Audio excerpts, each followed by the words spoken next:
Là, c'est l'histoire d'une jeune fille. Une jeune fille qui est très belle. Vous avez remarqué, hein, dans les contes, les jeunes filles sont souvent très belles. Mais dans la vie, c'est vrai aussi. Mais celle-là, on dit qu'elle est encore plus belle que ça. Mais elle a un petit défaut, un grand défaut, selon certains, elle est feignante. Mais elle est feignante. Mais elle ne fait rien de ses journées. Il n'y a rien à lui en tirer. Quand sa maman parle au travail le matin, elle lui dit au moins prépare-moi la soupe, que la soupe soit prête pour que je rentre à la maison ce midi. Quand la mère rentre de son travail à midi, non seulement la soupe n'est pas prête, mais le feu n'est même pas allumé dans la cheminée, et tous les légumes de la soupe, les navets, les carottes, les poireaux, ils sont toujours dans le jardin. Si bien qu'à midi, sa mère rentre du travail, elle voit sa fille là, allongée dans son lit, en train de somnoler, rêvasser. Il y a la colère qui lui monte au visage. Elle attrape le balai qui est derrière sa porte. Elle s'approche tout doucement du lit où dort sa fille. Et vlam, un grand coup de manche à balai à travers le corps. Et la jeune fille, elle saute du lit. Elle se met à courir autour de la table. Et la mère qui lui court après en lui donnant des grands coups de manche à balai sur la tête, sur le dos, sur les épaules. Et la jeune fille, elle se met à courir, à pleurer, à hurler tellement fort que le roi de ce pays-là, ce jour-là, il passait dans la rue avec son carrosse. Il était en tournée d'inspection dans le village. Il entend les cris de la jeune fille. Il fait arrêter le carrosse. Il rentre dans la maison. Oh, la mère pose son balai quand elle a vu rentrer le roi. Elle a bien reconnu le roi. Il a sa couronne sur la tête, donc il n'y a pas à se tromper. Le roi la regarde et lui dit, mais dis donc, qu'est-ce qui t'arrive? Pourquoi tu frappes ta fille comme ça?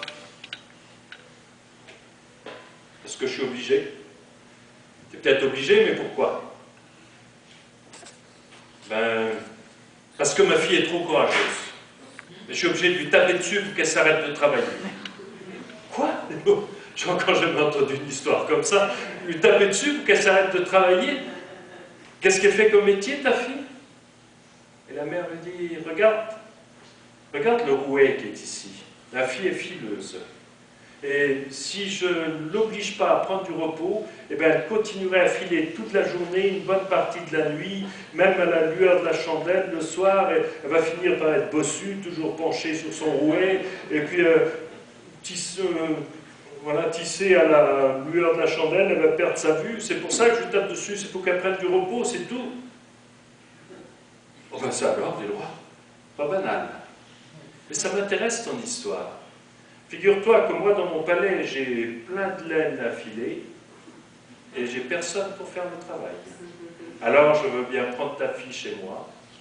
En plus, comme elle est très belle, eh ben, quand elle aura fini son ouvrage, elle épousera mon fils, le prince. C'était à l'époque où les princes épousaient facilement les bergers. En tout cas, trop contente de se débarrasser de sa fille, la mère a mis ses affaires dans son sac, le sac dans le carrosse, elle a aidé sa fille à monter, et les voilà partis, bon débat. Arrivé au palais du roi, il fait monter la jeune fille dans un espèce de grenier. Il est long, il est haut, il est large, il est bourré de laine à filer. Il y a juste au bout de quoi mettre un tabouret et le rouet. Le roi lui dit, ben voilà ton travail. Quand tu auras fini ça, si tu n'es pas trop vieille pour l'or, bien sûr, tu épouseras ma fille. Et puis il est parti. Et bien qu'est-ce qu'elle a fait? Eh bien elle s'est assise sur le tabouret, et puis elle a attendu que ça se passe. Des rouets, bien sûr, qu'elle en a souvent vu, il y en a un chez elle, mais alors comment ça marche? Elle n'en a pas la moindre idée. Alors elle attend. Et puis le soir, le roi vient voir si elle a commencé son travail, il vient lui apporter à manger. Il dit, mais t'as pas commencé? Oh non, pas aujourd'hui. Non, j'ai vraiment pas le cœur à l'ouvrage aujourd'hui, tu vois, je suis trop triste d'avoir quitté mon village, quitté ma maison. Demain, je commencerai demain.